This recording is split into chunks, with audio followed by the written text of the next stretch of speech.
I woke up with a start. My neck, back, and legs were sore. I tried to stand up, but then waited a little for my body to boost. Then there was this banging headache in my head that just wouldn't stop, that moved when I moved. Oh, God. There was an incoherent reply beside me.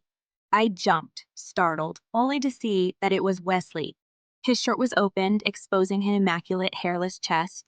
As if that couldn't get any worse, there was a lipstick smudge on his shirt by his collarbone. I stiffly reached for my phone, my mind racing. There were series of text messages from both Peggy and Damon. "You're really spending the night there." "Oh, you bastard. I'm going to wait the whole night here." "How dare you, Eleanor?" "You silly old cargo. I'm going to deal with you so much so that you won't be able to recover from it." "Eleanor, I'm downstairs with Peggy. Can you both stop this game you're playing, please?" I swiped right and opened the camera, examining my face from there. My lipstick was smudged and faded like it was kissed. Like I had kissed him. I turned slowly to look at Wesley, my cheeks heating up. The empty wine bottle lay on the floor, and my glass still had a residue of wine left. His were empty, and he sat back on a couch, sleeping soundly. I looked down at his trousers. It was loose, like he had hastily worn it. I pushed my hand down to my midriff to feel my panties. It was intact. If it was intact, did he perhaps push it aside and have his way with me? I can't exactly remember what happened, but that's because I had drunk way too much in the face of celebration. Oh God, did I really? I frantically wiped the rest of the smudged lipstick off and tied my hair in a bun. It was a light brown and long, directly under my rib cage. I had cut it in my previous life because then I was married to him and he didn't see anything attractive concerning me. That was a shame, and I'm ever cutting this hair again. I sneaked around Wesley, careful not to make a sound as I slipped past him and outside his private office. The walk down to the elevator was the walk of shame.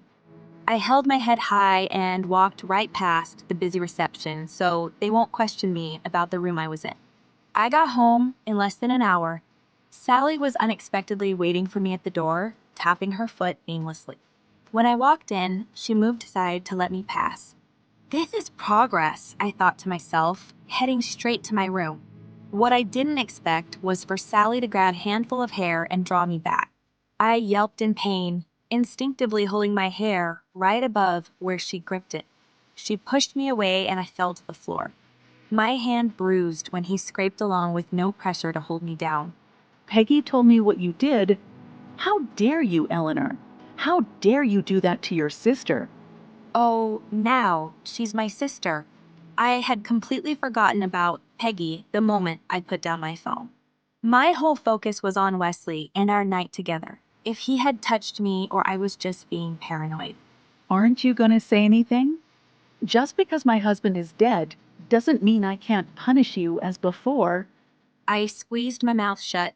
There was nothing to say, nothing that would have made the situation better. I took my sister's possible husband, and that was it. Sally laughed maniacally, then she grabbed me by my ear. You're so going to regret this, you bastard. Spending a night with a man that is not yours. He's not hers either. Sally heard me. She pushed me into my room and gave me a dirty slap. It was so unexpected and so loud that my head swung to the side and my hand slowly made its way to my face to palm the reddened cheek. He's not hers. Is that all you have to say? You whore. Stay in here and reflect on your mistakes and see if I'm going to let you live to the next day. I remained on my feet, with my hand on my cheeks. She grunted loudly with frustration, seeing that I have not reacted adversely to her words. If my dear husband Sean was here, he would have punished you in ways far better than anyone can even think. I'll only lock you in here till you realize your mistake. And Eleanor, you can whore however and with whomever you want, but you must marry Damon Messiah. And that is final. With that, she banged the door right in my face, locking me inside. I sat down slowly on the bed, still palming my face. I would hold it this way until the red, harsh color was gone. Sally was frustrated and upset with my behavior that I was sure of. In the past, I was quiet and meek, and I did not argue much with her.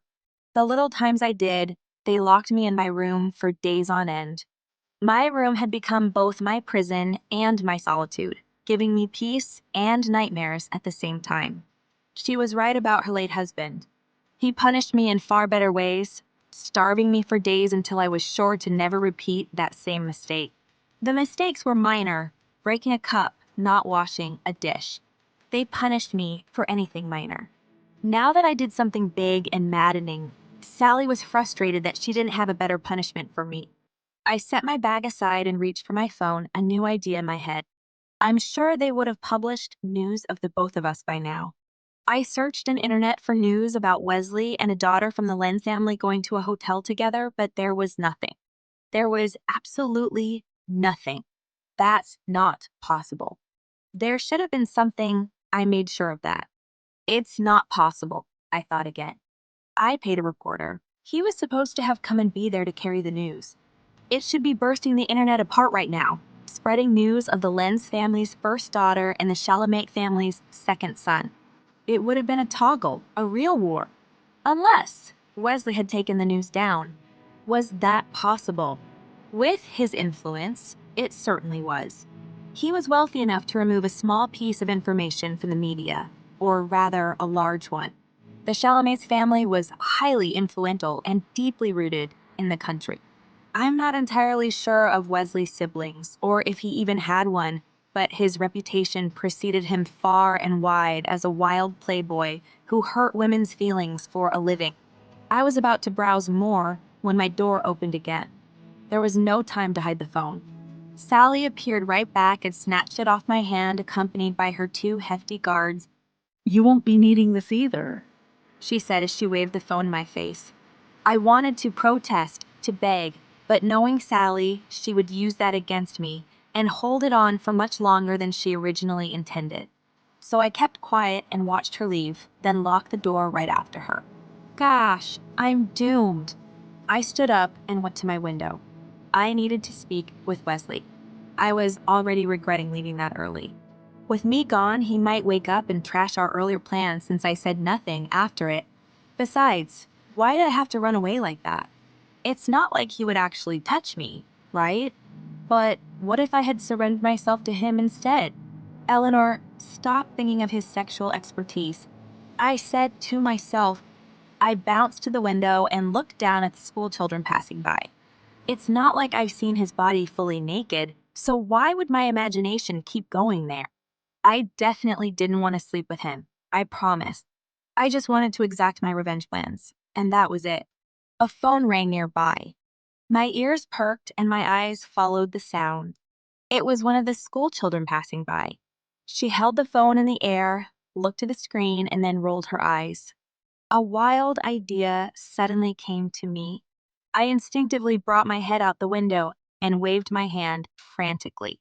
I would have shouted too, but the sound was sure to attract Sally's attention.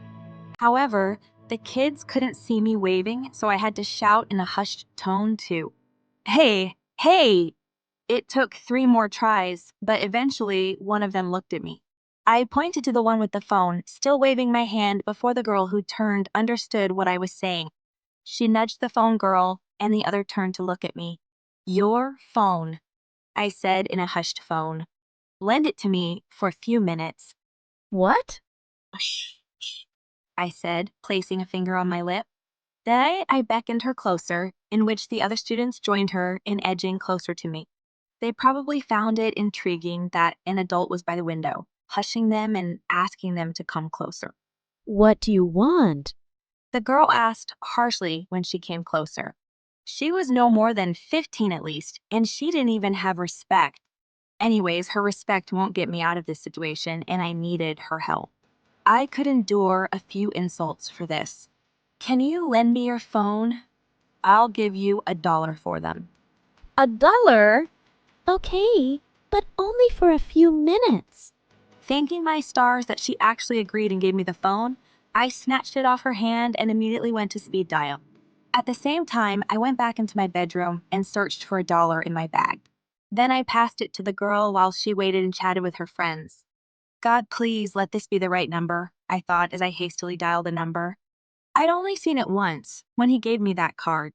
I would have been thankful for my retentive memory if I wasn't worried that he wasn't going to pick my calls since it was from an unknown line. However, the universe was on my side. Wesley picked up after the third ring, and my relief was so loud that he must have heard it from his end. "This is Eleanor," I said immediately. He picked. There was a short silence, followed by laughter. I couldn't imagine what he was laughing at. "Oh, Princess, I was beginning to regret meeting you." I froze as cold washed through my body. "Regret meeting me? Why is that?" For starters, you left before I woke up, and then you didn't call until now. For someone who's eager to marry me, I expected you to reach out as soon as possible. He expected me to be all over him. I was filled with pleasure. He spoke like he was in love with me, like that first meeting had filled him with hope. Who's that? Someone asked in his background. A female voice, older and tired. Wesley laughed, and his voice filled the phone. It was a rich sound. I was beginning to like the sound of it. "It's just a friend, Mom." The one you met at the coffee shop? The blind date? "Oh, Mom, don't be silly." And then into the phone he said, My parents have been asking me how our date went. Perhaps you want to tell them that we progressed to my hotel room? I blushed, unable to keep still. "Please don't tell me they're listening to you spill rubbish." Oh, but they are? I'm simply telling them that you were exquisite yesterday. I enjoyed spending time with you, don't you? Why, I may have fallen in love with you already." My blush spread to the roots of my hair. I knew he could be lying, perhaps entertaining them even, but I couldn't stop the small hope that flared in my chest. "Can you come pick me up then? Since the date with you went splendid, we might just have another date, yes?" "Fine, another date it is. Expect me soon at the Lens Villa." I was still smiling, the phone held to my ear when the door burst open. Sally stood before me.